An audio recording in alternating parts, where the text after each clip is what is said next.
What it does. Ansible roles and handlers are key components in Ansible that help organize and structure your automation projects.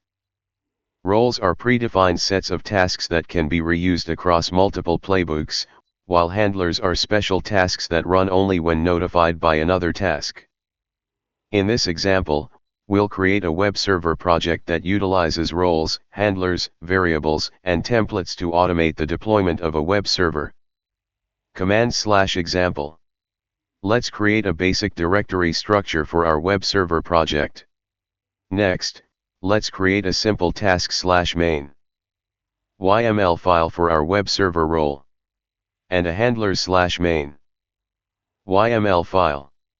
We'll also create a vars/main YML file to define some variables, and a template/Apache2 conf j2 file.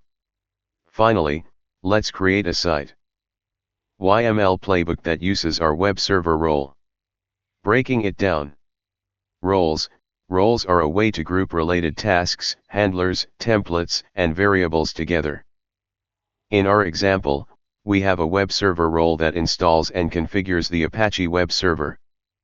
Handlers are special tasks that run only when notified by another task.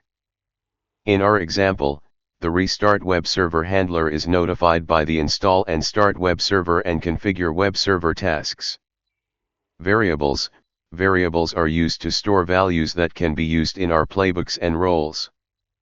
In our example, we define a web server _port variable that is used in the Apache2 conf j2 template.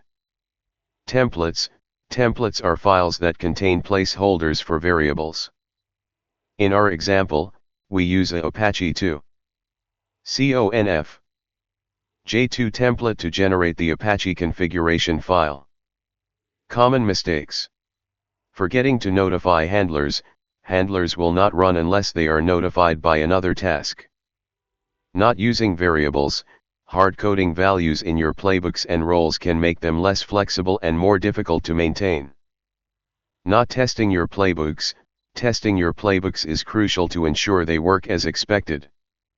Try this next. Add more tasks to your web server role to configure additional aspects of the web server, such as virtual hosts or SSL certificates. Create a new role for a database server and use it in conjunction with the web server role to deploy a complete web application stack. Pro tip: use a consistent naming convention for your roles, tasks, handlers, and variables to make your playbooks easier to read and understand. Use Ansible's built-in modules and plugins to simplify your playbooks and reduce the amount of custom code you need to write. Use a version control system like Git to track changes to your playbooks and roles, and to collaborate with other team members.